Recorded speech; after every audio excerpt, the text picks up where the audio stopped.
Okay. Recording started.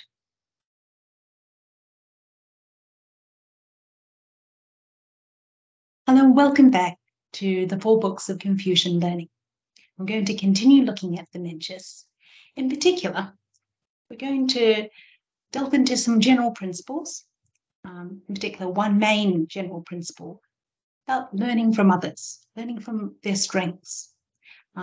As we further develop our moral qualities, what Mencius would call our sprouts of virtue or our moral sprouts. And then in the second part of today's talk, we're going to look at some case studies. Exactly how does Mencius go about?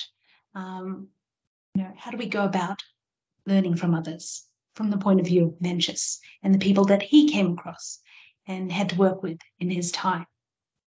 Okay. Now in this passage, Mencius is talking to his student, Wan Zhang. It says, the most virtuous scholar in a village will befriend other virtuous scholars of the village. Scholar, in this context, is not just a person who is engaged in the formal learning for hopefully serving in the government, at court, for the public service, but also someone who is actively working on their moral qualities, ensuring that they are virtuous. They're not just capable, but they also have good character. So that's why Mencius is saying that the best scholar, the most virtuous scholar in a village, will they'll also be friends with other virtuous scholars in the village. The most virtuous scholars in a state will be friends with other virtuous scholars of the state. And the most virtuous scholar in the world, that is the entire realm that recognizes the authority of the Zhou dynasty, because Mencius he lived in the Warring States period, which is towards the latter part of the Zhou dynasty at the time in China's history. And the most virtuous scholar in the world will befriend other virtuous scholars of the world. When they feel that being a friend of the world's virtuous scholars is not enough, they will learn from people in the past, reciting their poems, reading their books. Can one fail to know these people?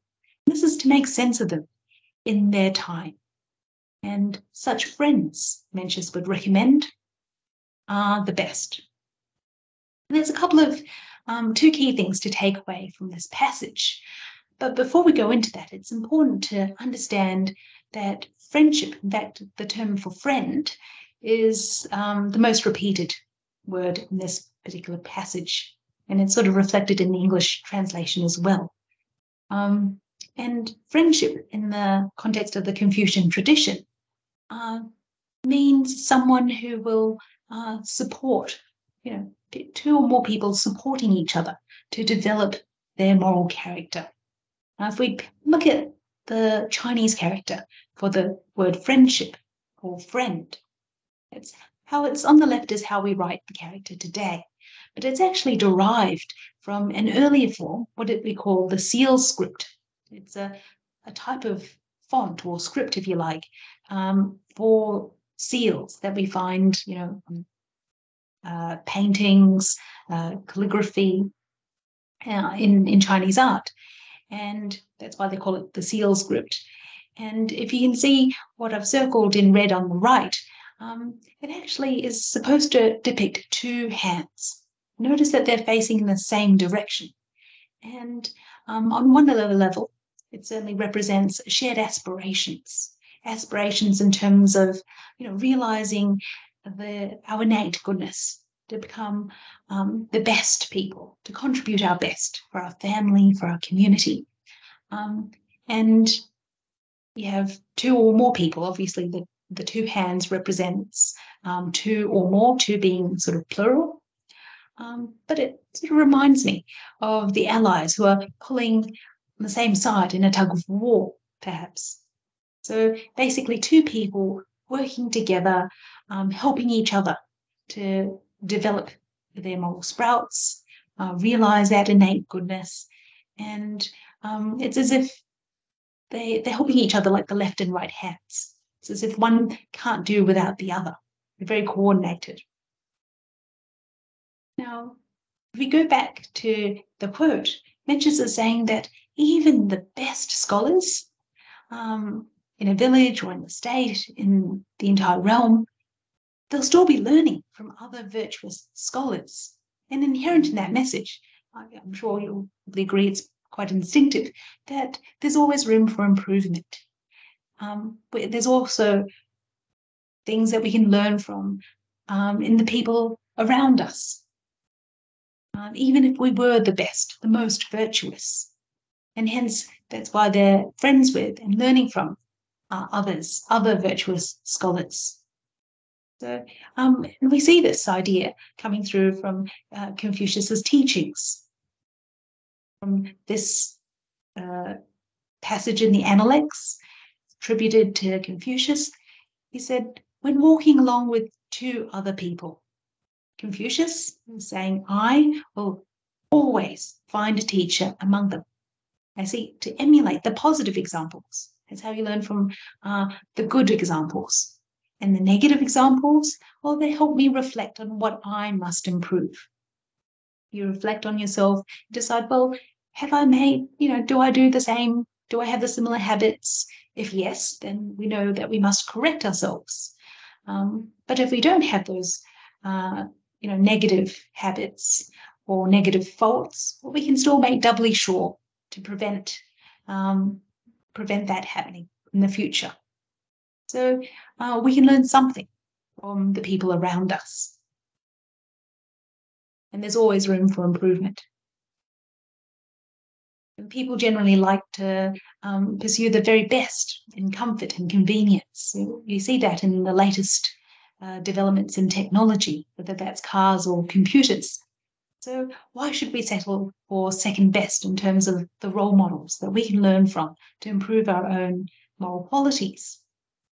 Now, the other main message is that we're not limited to our contemporaries. That's the people that we would meet that are alive throughout our own lifetime.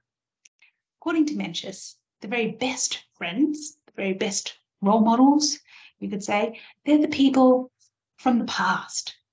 They're not around anymore, you might say, but we can still know about them from the texts, the books that have survived.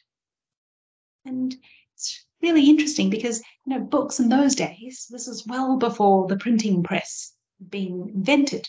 So for these texts to have survived over time, they've been passed down from one generation to the other. And people, in order for that to happen, people would have to copy them out by hand. It was a very long and laborious process. It had to be done by educated, literate people who could read and write, of course. But it meant that only the texts that were considered worthwhile, useful, would continue to be copied and passed down and transmitted and survive over time. So you could say that, the people, we can learn from these people in the ancient texts. They represent the next step up in terms of the exemplars to learn from. But the fact that we're still able to read about them, it's as if they carry an implicit recommendation from so many others throughout the generations over time. That's definitely food for thought. We not only can learn from people around us in our day-to-day life, but from the books around us, particularly the ancient texts that can tell us about the sages and what they had to say. Now, the sages are the most cultivated. They've excelled. They've achieved that moral excellence. So they're a reliable guide. Mencius doesn't just, put that recommendation out there. He actually offers some historical examples of other people who've applied this approach. In this passage, he talks about first King Yu, who was the founder of the Xia dynasty in ancient China, in the earliest histories. Well, King Yu, he disliked fine wine and he loved good advice. Now, some foreigners had presented him with a gift of fine wine, very special, and these foreigners lived sort of to the north and east of, what we would call ancient China. But as soon as King Yu tasted the wine, he could foretell, he could predict that in the future, rulers could even lose their states. They would put the whole state in danger of, say, being taken over if they were to indulge in this wine. And because he was alive to the negative long-term consequences of him drinking the wine, as the king sets an example for everyone around him and for future generations. He didn't want to set the wrong example. And what did he do? He distanced the people the foreigners who presented the wine in the first place. And he didn't touch the wine after that. So that's why it says that King Yu is known to have disliked fine wine. But he loved good advice. It's interesting because many people would say that they don't really like to be criticized or given feedback. It's such a bother to know about your mistakes because then you have to try and work at correcting them. Who wants to know, right? People would much rather listen to praise and encouragement. But King Yu was very much the opposite. He loved good advice, so much so that he would even, he respected words of good advice so much that he would bow out of respect for the value of the advice for his own learning and moral cultivation. Even as the king, he was, proactive, actively working on his own moral qualities. That was part and parcel of being part of the ruling elite, being a state leader. He had this moral example, moral duty to set the right example for everyone else. So that's King Yu. Then Mencius also mentions Tang, King Tang, who founded the Shang dynasty. This is the dynasty that came after the Xia dynasty, founded by King Yu. What did he do? Well, he maintained the practice of the mean, and he appointed worthy officials, regardless of their social background. So he was able to make impartial choices in terms of recruiting to the people, recruiting the people to serve in his court, serve the government and the people, and ensuring that they were appointed by their merits, not because that they were a member of the aristocracy or the nobility, but because they could actually, do a good job in serving the people. The King Wen and King Wu, they are, they're people figures from the very early, you could say, history of the Zhou dynasty. King Wen, he's posthumously honored as king, and with this title of Wen, well, he looked after the people as if they had been wounded, and he looked for the way as though he had yet to see it. The people were actually fine. They weren't wounded, but he looked after them, cared for the people as if they had been wounded. A person who's been injured, they need time to rest and recuperate.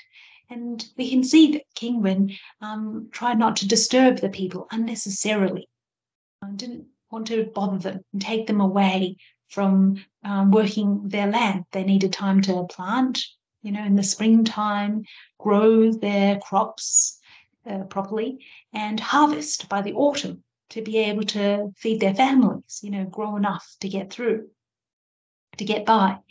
And if you remember back to the very first talk on Mencius, where King Wen is planning his tower. He was going to build a tower for the Imperial Park, and the people came forward enthusiastically to build it for him. And there he is telling them, it's not a priority. Please don't rush yourselves. Take your time. That's very much, the way he didn't want them to be unnecessarily bothered by, something for his leisure park, really. So that was the kind of care and his approach in looking after the people as if they had been wounded. They needed the time for their own activities, not least the farming. And he also looked for the way as though he had yet to see it. He was so keen never complacent, the way of the highest learning. So he was actively cultivating his moral character too. There's a bit of a trend here. King Wu did not take for granted those who were nearby. That's his courtiers, the members of his court, the officials, his advisors, nor forget those who were distant, maybe the relatives who were responsible for different regions of the empire of the Zhou dynasty. So he never forgot about their efforts, whether it's the efforts of his closest advisors or the efforts of, relatives who lived further away. Now, by the time you get to the Duke of Zhou, the Duke of Zhou is actually the brother of King Wu. King Wu, when he died, he left a son who was still very young. And so the Duke of Zhou, as the uncle, stepped in to be the regent. He served as regent for a number of years, I think about 7 years, and then continued to support King Cheng, who was the son of King Wu. And so you could say that he was brothers with the Duke of Zhou, and King Wu were brothers, and they were the sons of King Wen. Now, the Duke of Zhou, he learned from all the strengths of all of the above and adopted their practices. The 4 services refer to the practices of the 4 individuals. The three kings mentioned because King Wen was posthumously honored as a king of the Zhou dynasty. In his time, the Zhou dynasty hadn't been established. It was founded by King Wu, who sort of retrospectively honored his father. That was, you could say, a sign of his respect, his filiality, family reverence for his ancestors. The fact that he was able to achieve and found a new dynasty. So the Duke of Zhou combined all of their strengths, and in applying these past practices to the present, as times change, people's attitudes can change as well. So he had to put a lot of thought in ironing out the wrinkles, what is called here any inconsistencies, and applying these past practices to the present times. And he would give that a lot of thought. He would raise his head and reflect on it throughout the day, throughout the night, basically not rest until he had thought through how he could adapt these past principles to the present circumstances of his time. And when he was fortunate enough to understand, to, settle on a solution, he would sit awaiting the dawn, which basically means he just couldn't wait to put these past practices into practice to benefit the people of his time. So this is a classic example of a sage ruler, the Duke of Zhou, himself learning from the people in both the distant and recent past. That's the Duke of Zhou, but also we see Confucius and Mencius themselves learning from the past. In the Analects, Confucius himself said, to transmit but not create, to be faithful and loving the old. In this, I dare compare myself to old Peng. Now, it doesn't really matter who old Peng was, but Confucius saw himself as, continuing the good practices of the past. His teachings weren't his own, bright ideas. They were faithfully derived from the past. So he was learning from the past too.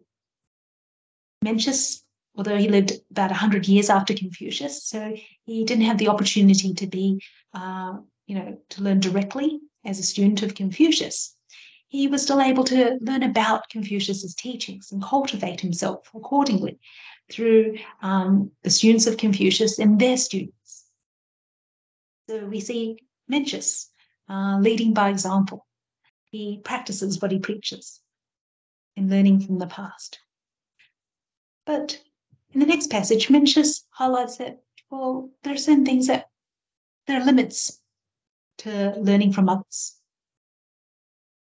Mencius said, a carpenter or wheelwright. A wheelwright is someone who makes or repairs wooden wheels. And back in those times, people would travel by means of a horse-drawn or ox-drawn carriage, and they would be made from wooden wheels, not like the tyres that we have today.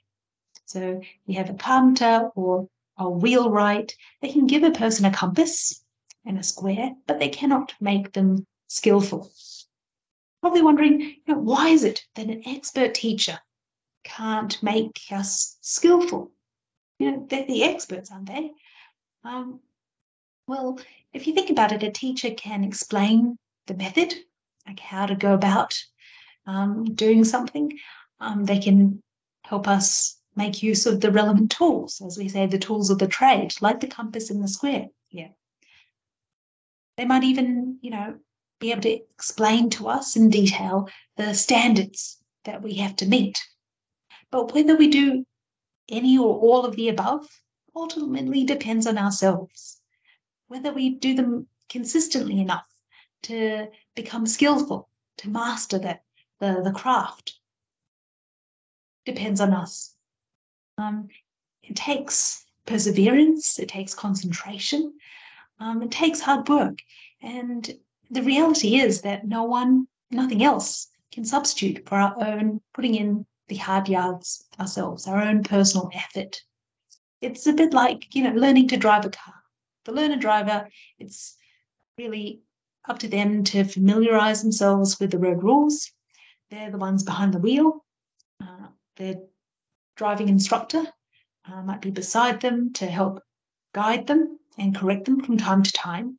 But they're the ones who have to put in the hours of practice to really be good enough to pass the driving test and ultimately become safe drivers. So there's a limit to what we can learn from others, because that's where depends on our own efforts, the amount of efforts we decide to choose to put in. Now, when it comes to moral cultivation and cultivating our own good character, we're the ones in the driver's seat, and we decide how soon and when we will become an exemplary person or even a sage. It's really up to us. The ball is in our court. Now, in the next passage, I've chosen this passage from a Taoist text called Master Zhuang, and it's a text associated with the Taoist tradition from the 3rd century before the Common Era. So a little bit before Mencius's time, but it's a very humorous example. It involves a wheelwright, so a wheel maker, and a duke. There were several Duke One around this period of time, so we don't know exactly who we're talking about. A little bit limited in terms of the contextual details, but the gist of the story is very clear. The Duke one day was in his hall reading a book. The wheelwright Pian was in the yard below, chiseling away at a wheel. Then he lays down his tools, the mallet and the chisel, and he steps up into the hall. And he asks Duke One, who's probably a bit curious, this book you're reading, may I venture to ask whose words are in it? Who wrote that book? The Duke replied, the words of the sages. The wheelwright asked, are the sages still alive? The Duke said, no, they've passed away. Well, then Pian offers his own ideas. He says, well, in that case, what you're reading there is nothing but the chaff and dregs of people in the past, the leftovers of the people in the past. And the Duke here takes offense at this. He feels a bit upset. Since when does a wheelwright have permission to comment on the books that I read? If you have some explanation, well, that's fine. But if not, I'll take your life. Quite offended, actually. So with his life hanging by a thread, let's see what the wheelwright has to say. Why did he make this forthright remark about the Duke's book? Well, Pian says, I look at it from the point of view of my own work. When I chisel a wheel, If the blows of the mallet are too gentle, the chisel will slide and it won't take hold. So when you're working with a chisel, you're holding the chisel with one hand, and then the mallet that taps the chisel, that shapes the wood, in the other hand. And if the chisel is tapped too gently, well, nothing really happens.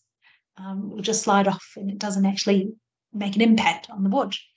But if it's too hard, then it'll bite and won't budge, so the chisel could actually get stuck in the wood.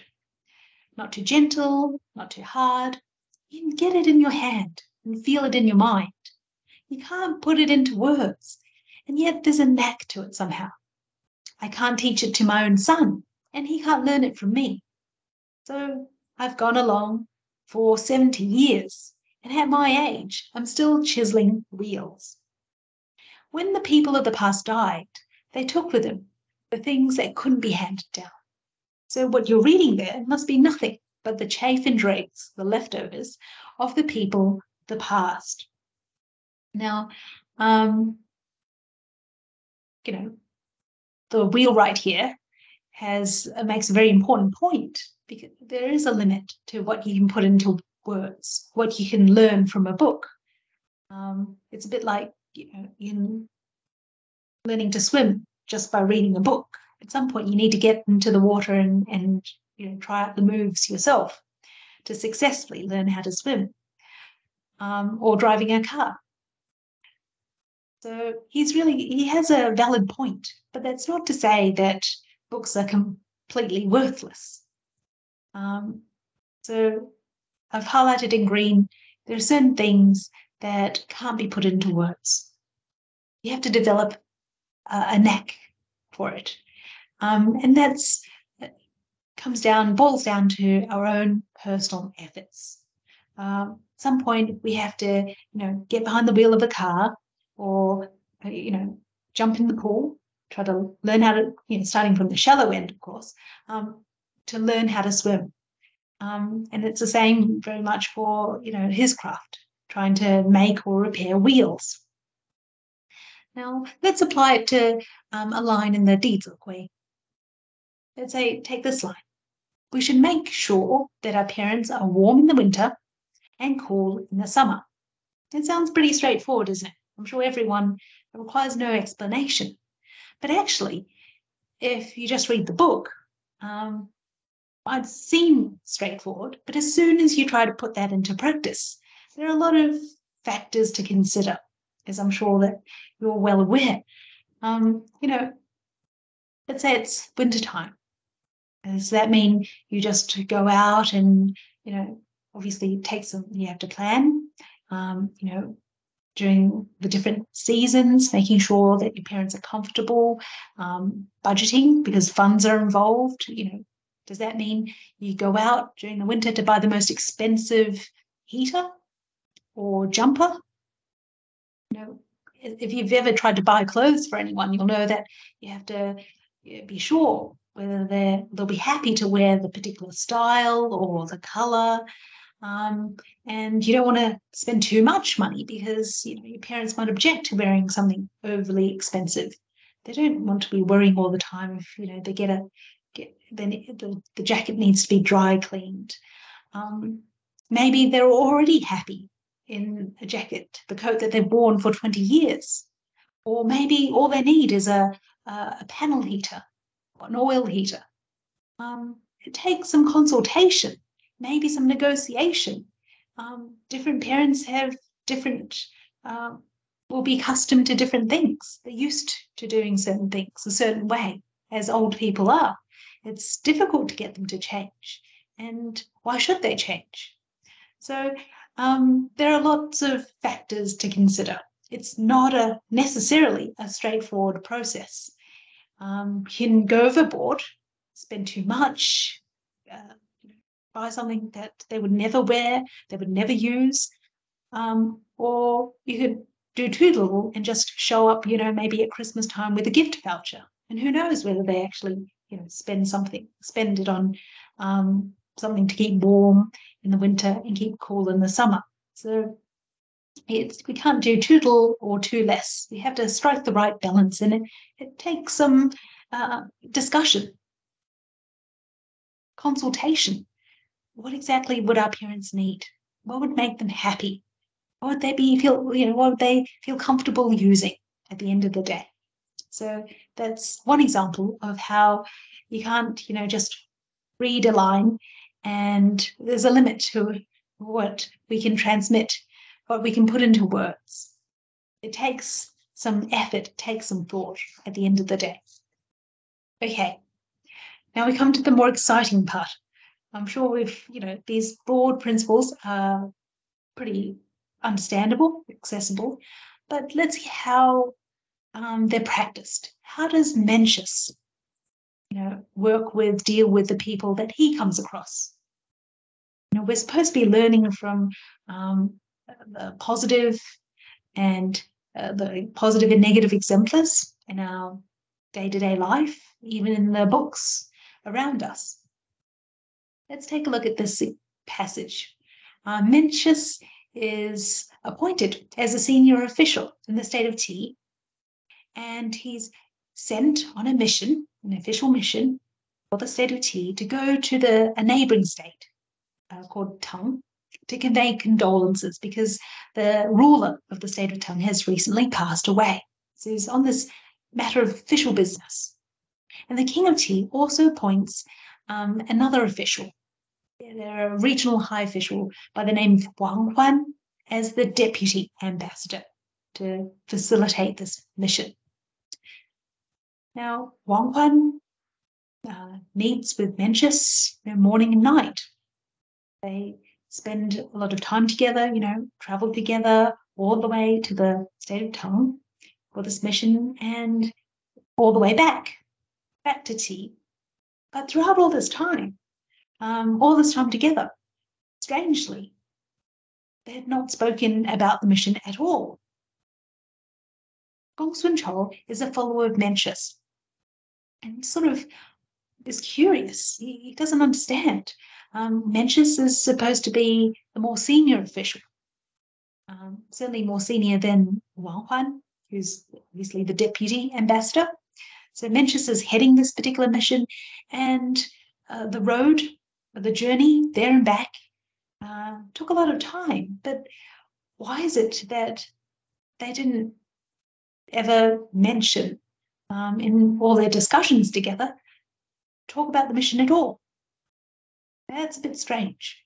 And he puts this question to Mencius. He doesn't understand, so he's asking. And Mencius replies, well, the fellow has already organized everything. What is there for me to do? So you sort of have to read between the lines. Now, Wang Huan, he's from the commentaries, we know that he's a member of the nobility in the state of T. That's his state, and he's been an official, relatively high official for some time, so he's probably built up some experience. Now, in contrast, Mencius has come to the state of T. His native state is the state of Zhou. He's come to the state of T and gotten this appointment as senior official, as an advisor to the king, like a council, you could say. So maybe doesn't have a lot of experience in the state of T, while Mencius is appointed to a more senior position and could even be older than Wang Huan. Wang Huan doesn't really respect Mencius. Maybe that's because, he's a foreigner. Maybe he hasn't served in public office, at least in the state of T, for a very long time. But for some reason, Wang Huan doesn't really respect Mencius. And in fact, he probably has his own ideas. He's made his own plans about how this mission to Tang will go, and doesn't bother to consult Mencius or run anything by, seek Mencius's approval. And so it happens that they don't even talk about the mission. Now, there's probably some parallels to this situation today. Take, for example, a new graduate, a graduate doctor, working in the first few months at the hospital.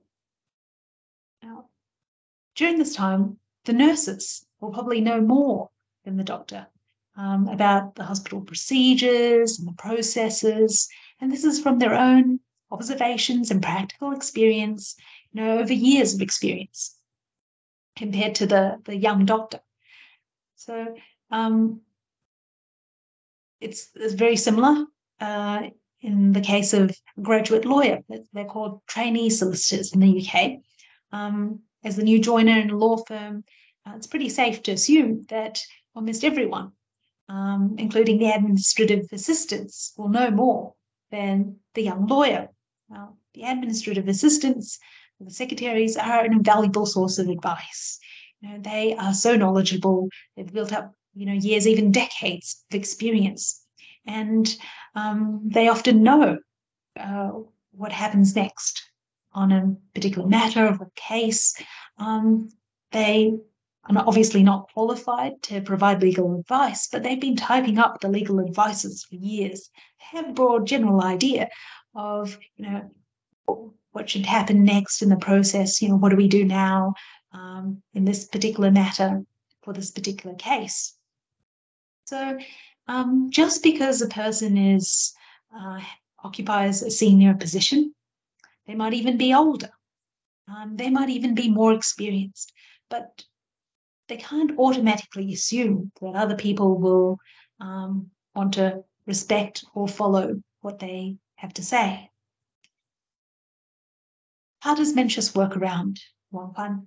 Well, Mencius recognizes that Wang Huan has his own ideas and, recognizes that, trust and respect need to be earned. It takes time to develop trust and respect. And it's a saying for developing that in any relationship, including subordinates in the workplace, colleagues in the workplace. So Mencius doesn't pull rank. He doesn't use his superior position to try to insist and force Wang Huan to do things his way. Given that Wang Huan has pretty much made up his mind of how he wants this mission to go, and Mencius sort of can tell that there's probably nothing majorly wrong with Wang Huan's ideas. He's obviously been an official for some time, built up some experience. Well, Mencius simply accords with what Wang Huan has organised. So he doesn't sort of kick up a fuss, throw a spanner into the works and get everyone irritated. That takes wisdom. And Mencius has certainly has worked on his sprout of wisdom. If we look at the next passage, that also involves the funeral occasion. And he comes across Wang Huan again. This time it's a funeral within the state of Qin. And one of the nobles, Master Gong Han, has a funeral for his son. And Wang Huan, has the role of a vice marshal here. He goes to offer condolences. When it's part of the ritual protocol that when a member of the nobility has a funeral, then all the court officials will go and offer condolences, pay their respects. So interestingly, when Wang Huan enters the gate, arrives at this funeral, people go up to him and, maybe they say hi, say a few words. Others wait until he's taken a seat and they go up and greet him and say hi. They speak to him there too. Seems that Mencius is the only person who doesn't do so. And Wang Huan was displeased. He said, all the gentlemen spoke with me, except for Mencius. This was a slight to me. He was offended. He felt disrespected. Now, he felt so strongly about this that he obviously criticized Mencius for this behind Mencius's back, and word travels to Mencius, hears about it. And Mencius says, well, we don't know who Mencius is talking to. He could be talking to the students in private. He says, well, according to ritual, the court protocols, the rules. When one is at court, one should neither cut across the place of others to talk, nor ascend from one's proper step to bow to pay respects. We simply wanted to follow ritual, but Zhao, which is the style name for Wang Huan thought I was slighting him. Is that not strange? It's very curious because Wang Huan sort of reminds me of a spoiled child who takes what their parents do for them, day in, day out for granted. And on the, occasional time that the parents might have forgotten their favorite toy to bring along this toy in the car, they get upset, they get angry, they throw a tantrum and kick up a fuss. They might even cry and, shout at the parents. Well, Wang Huan, he's the sort of person that seems to have grown accustomed to being treated like a VIP. He, as I mentioned before, he's a member of the nobility in the state of Qi. He served in various high offices, and the commentaries tell us that these people who came up to talk to him, they were basically currying favor, trying to get into his good books, because he was, one of the VIPs. And unfortunately, he's surrounded by people who indulge this part of his personality, who, probably flatter him, praise him, makes him feel respected, makes him feel special. He's grown accustomed to this. And so much so that he feels entitled to be respected in this way. And the one time that he isn't, or the one person who doesn't go up and talk to him, to greet him, he feels so strongly about, he feels offended and feels so strongly about that he criticizes them in public, talks about them behind their back. So, if we put ourselves in Mencius' position, what would we do? Would we follow the ritual, the rules, or do we follow the crowd? Depends on our intentions. Mencius has, had some dealing with Wang Huan before. He's tried to talk to him, didn't get very far in terms of Wang Huan respecting him back. Usually when you respect others, people would extend the same sort of respect to you, right? But that's not the case with Wang Huan. He's obviously quite self-centered and arrogant and unreasonable. So Mencius has already tried the approach of talking to him. On this occasion, Mencius doesn't talk to him. Mencius is following the court rules for this formal occasion. And probably has his best intentions, best interests at heart. He wants to try and maybe help this individual realize his this particular fault, that he is a bit arrogant, feels entitled to being respected all the time, and maybe have a chance of improving and correcting himself. So, I mean, if you think about it, Mencius could have done what everyone else did.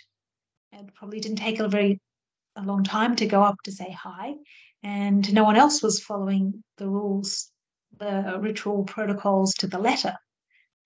It was well within, Mencius's the realm possibility for Mencius just to follow the crowds. But even though Wang Huan didn't respect Mencius, on the mission to Tang, Mencius still cared enough for Wang Huan to maybe try a different tack, help this person to change, realize that they've got the wrong attitude. But unfortunately, these good intentions have backfired. Wang Huan doesn't appreciate the fact that Mencius ignores him and feels offended. Now, Mencius's shoes, his conscience is clear. He's tried, and he's only trying to help. you could say that what Wang Huan, his criticism actually reflects badly for himself. It doesn't do any real harm to Mencius. Obviously, Mencius is still the senior official in the state of Qi and, lived to become a sage. But the fact that Wang Huan felt so entitled that he even criticized the one person who didn't go up to speak to him. Um, Everyone else was probably aware of the rules. They were just bending the rules to make him, keep him happy. But the fact that he actually complains about the one person who didn't shows that his complete disregard for the rules and his arrogance and self-centeredness speaks more about him than Mencius, really. So when you look at the historical figures, whether it's Mencius or Wang Huan, the dangers of being surrounded by yes men and people who just, praise you. Everything's right. Everything that comes out of your mouth, they agree with, and they make you feel good about yourself all the time. Well, they're real dangers over the long run. Now, Mencius, in another passage, he sort of he lets us know what his take is on being disparaged. I mean, it's not nice. No one likes being criticized unfairly when it's clearly unjustified. And in this particular passage, we have Muazi, who complains to Mencius that he's being criticized. People say that he can't talk, I'm not articulate at all. And Mencius sort of reassures him that there's actually no real harm in this gossip. Any scholar will dislike such gossip, but even Confucius and a sage ruler like King Wen, even they were criticized in their times. Mencius cites the Odes, which is a collection, an anthology of poems that was an authoritative text. At the time, it was quoted by the political and educated elite in their dialogue and political arguments. And Mencius quotes from the Odes, the poems, to say, my anxious heart is troubled, resented by the rabble. The rabble is the crowd of petty people. And so it was with Confucius. Confucius is troubled by the resentment and the criticism of the rabble. It also says, the poems also say, while he, that's King Wen, could not prevent their resentments, no one can control what other people say, he did not let fall his own fame.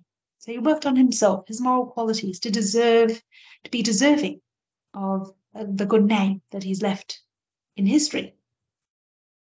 So, yes, when dealing with criticism, you reflect on yourself. If you have made a mistake, if there is a particular fault, then that's great. It's brought to your attention, you can work on it, correct yourself. But if it is completely groundless, well, there's no real harm. If you continue working on your moral qualities, people will realize if they haven't already, that there's not a shred of truth in the criticism being leveled against you. It certainly didn't hurt Mencius at all in becoming the second sage of the Confucian tradition. In the next passage, taken from the Analects, we can see that not everyone approved of the ways that Confucius, the students, tried to lobby for change and reform in their times. So one day, Confucius and a student were driving by in their carriage, and they happened to pass two farmers. One was called Changju, and the other one was called Jie Ni. They were ploughing together in the fields, and Confucius sends the student to ask for directions, ask where the ford was. The ford is a body of water that's fairly shallow that you can cross by wading. So they probably wanted to know the directions for the nearest shallow crossing. One of the farmers, Changju, said, "Who is that driving the carriage?" doesn't answer the question. And Zelu confirms that it is Confucius. Is it Confucius of law, the state of law, which is Confucius's home state? And Zelu confirms yes. Then the immediate response from this farmer is that, well, he must know where the ford is. It gives the impression that he thinks Confucius is a bit of a know-it-all. He doesn't answer the question. So Zelu doesn't give up. He asks the same question of the other farmer, Ziani. And Ziani says, well, and who are you? He doesn't answer the question. Zelu identifies himself, I'm Zhong Yao. Are you a follower of this Kongqiu law? Kongqiu is Confucius's first name. We call Confucius is the Latinized version of Master Kong, Kong Fuzi. But if Master Kong is a respectful term of address, Kong is the surname, Qiu is the first name. And Zelu confirms that, yes, well, he is a student of Confucius. You can see that this conversation is not providing any answers here. Well, Jiani decides to let Zelu have a piece of his mind. He says, the whole world's in turmoil. Who can change it? Rather than following someone who shuns this person or the other, he's talking about Confucius, traveling from state to state to try and advise the rulers of his time to achieve, reform and achieve good governance. A more, you could say, a benevolent government. Well, rather than following Confucius, wouldn't it be better to follow someone who shuns the world itself, who becomes a complete recluse, don't take part in the government, the whole world's in turmoil, there's no hope. It's a hopeless case. And Ziani then just goes back to what he was doing, doesn't look up, doesn't stop. So no answers for Zelu, who returns and reports to Confucius. And Confucius sort of sighs and says, well, one cannot simply live with the birds and beasts. If I'm not to join with my fellow men, who am I to join with? As human beings. He's trying to help the case for all human beings. If the way prevailed in the world, I would not have to try to change anything. So even in his time, just goes to show that not everyone appreciated or approved of Confucius's work or his students. And so even Confucius was criticized. Now,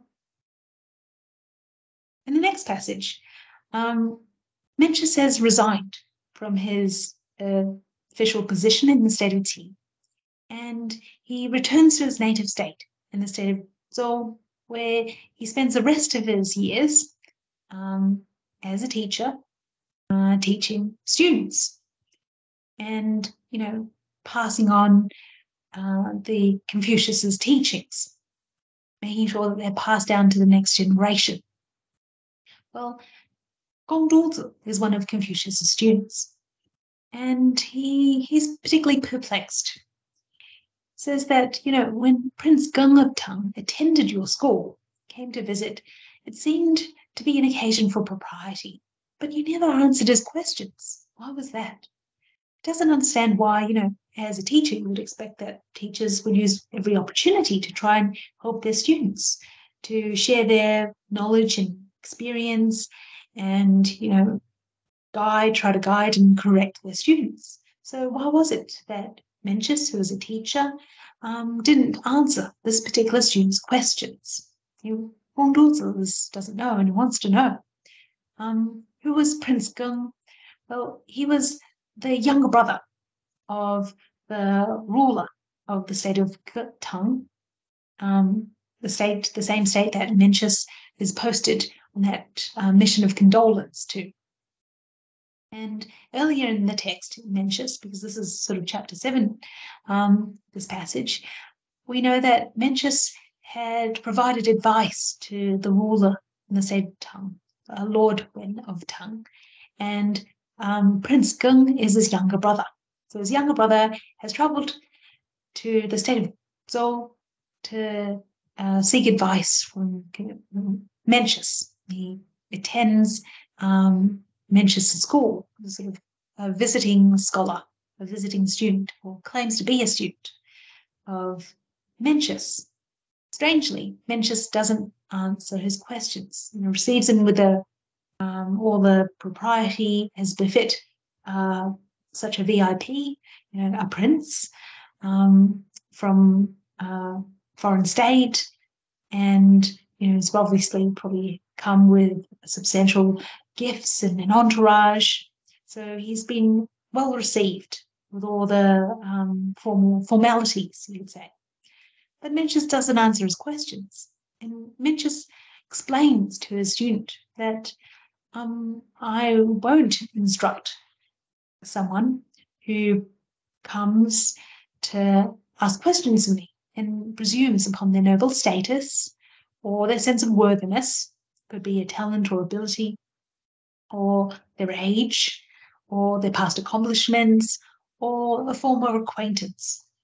So on any or all of these grounds, they feel entitled to hear Mencius's advice or claim to be a student of Mencius.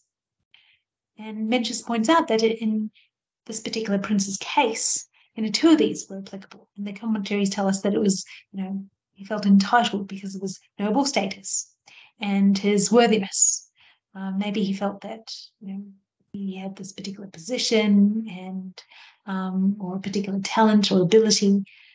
And because of this, he sort of was not fully sincere or not sincere enough to want to actually know the answers. And so Mencius doesn't waste their time. In the traditional context, teachers were very much respected because the teaching profession wasn't just an exchange of knowledge or imparting some skills. Teachers were respected so much because they were responsible for helping their students develop their moral qualities, realize that innate goodness, to be the best human beings, the best people, to become sages and contribute the best to society.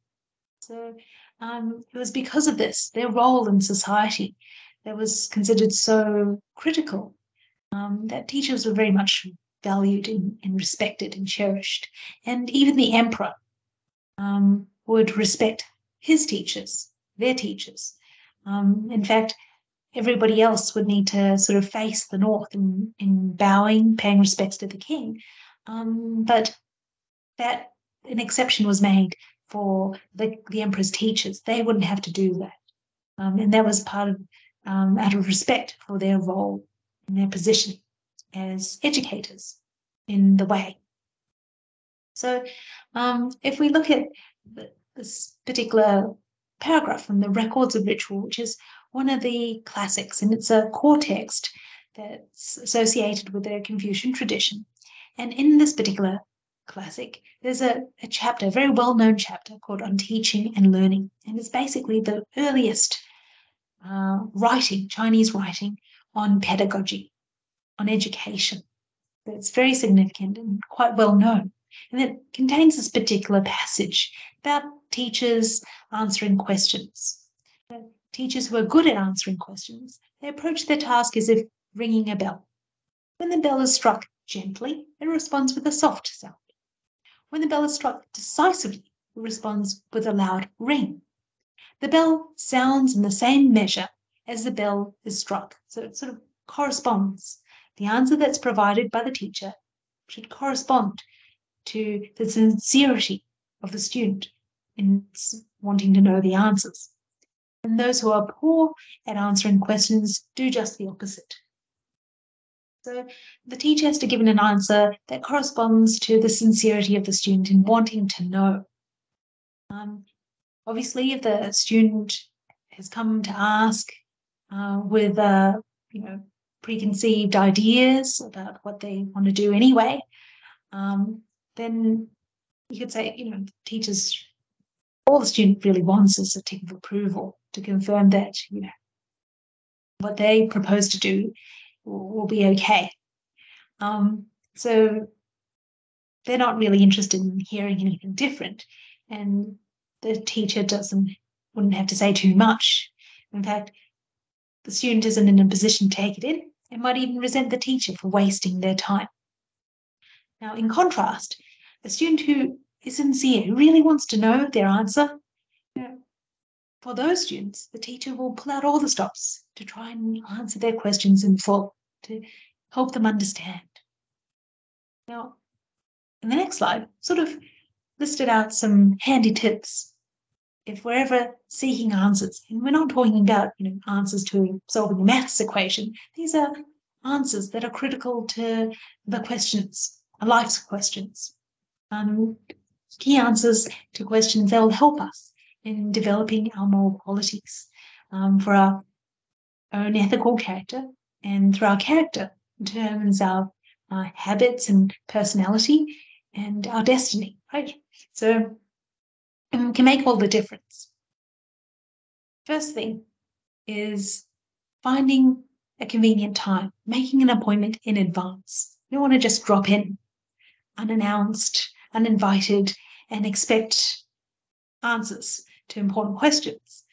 If you care enough to want to know the answer, you should find a time that's convenient so you have the time to ask your question in full, not feel rushed, and the teacher who you're seeking to learn from has the time, is available to respond to your queries. Sort of makes sense. And it could be, that finding a time to make it personally visiting them, because after all, you're seeking to learn. Or it could be a convenient time to make a telephone call. There are different ways, but you should make an appointment, find a convenient time. The next thing is to ask with an open mind. Now, it sounds pretty obvious, but it's about emptying yourself of your own ideas, all of them, and being open to different options, even options that you haven't considered before. So being completely open you don't want to be like the cup that's already full. You can't take any more contents. That's why you want to go in with an open mind to fully benefit. It's up to you at the end of the day if you want to follow the advice, but it's good to have the advice as a reference. Now, after you've asked your question, you need to allow time. You need to be prepared to wait for the answer. It could be waiting for the teacher to sort of think through all the different parts of your question, or the teacher could be waiting for you for you to quiet your wandering thoughts and to be focused and concentrated ready to hear the answer. And the great advantage of having a student who is focused and attentive is that they'll be able to remember what the teacher says and remember clearly in full. So it's really when the teacher pauses, it's actually sometimes time to allow the student to collect their thoughts, to settle mentally and prepare themselves to receive an answer. And sort of allowing time to hear it out, the teacher in full. You shouldn't interrupt or jump in their mouth, shouldn't talk back, and certainly it even extends to your facial expressions. You shouldn't look incredulous or have a pained expression. Just keep an open mind and hear everything that they have to say. After all, you've taken the trouble of asking, you might as well get the full benefit. So allow that time to be answered, and wait for the teacher to finish talking and wait for them to change the subject. So that's the end of their answer. After they've spoken, you can always ask any follow-up questions. You don't want to jump into their mouth or interrupt what they're saying, but you can always ask questions to clarify, okay, how to put this good advice into action, check for clarity. And then at the end, be sure to say thank you, because regardless of whether you plan to take their advice on board and follow that advice, you should still be grateful for the time that the teacher's taken to answer your questions, to share their expertise. So it's important to express our gratitude as a matter of courtesy. And then as dutiful students, at a relevant point in time, you should report on your progress, how you're going. Let the teacher know. It could be the next time you meet, next time you talk on the phone, or it could be at a relevant milestone. Let's say you ask in relation to choosing a new job, choosing between different job offers, and it's now you finished your probationary period. So you want to touch base with your teacher, let them know that how it's gone for yourself. And it's a very handy thing because you've had a go at putting into practice their good advice, and you might have some further follow-up questions for them, or they might have further advice for you. So it's a good idea to report on your own progress if it's possible, if the occasion allows. So these are just some general tips for seeking answers to really important questions. Now, Mencius in a particular passage from chapter 6, he makes the point that there are actually many methods, many techniques of instruction as a teacher. And even when he declines to instruct someone, like as in the case of Prince Kung, when he doesn't answer the prince's questions, well, that too is a form of instruction. Maybe he's trying to help the prince, really nudge him to think and reflect a little bit more. Does he really are those the questions that he really wants to ask? Is he really prepared to hear the answers? Does he really want to know? Sometimes it takes silence, not being answered, to help the particular student to reflect on themselves. Just as Mencius doesn't talk to Wang Huan to try and get him to change. He's already tried the tack of talking all the way to and from to the state of tongue and all the way back to tea. Didn't seem to help the person respect him anymore, or to change their arrogant ways. So Mencius has many ways of teaching, just as any skillful teacher, any caring teacher, in trying to get through to their students. And I think it's insightful and very rewarding to reflect and use some of these passages from Mencius as a bit of a case study. The broad principles, the general principles, are not difficult to understand. But the real learning, you could say, comes when you really savor the passages. You put yourself in the position of the different historical figures, and you think, would I do that? Would I be able to respond in that way? Do I have a better idea? I don't necessarily have to agree with Mencius all the time. And I think that's part of the reason why Mencius has survived as a text. And as I mentioned before, that it's still used as a guide to the art of living, as a guide for living for many people today, after millennia. So I hope that has been helpful and interesting, and I look forward to seeing you next week. Thank you.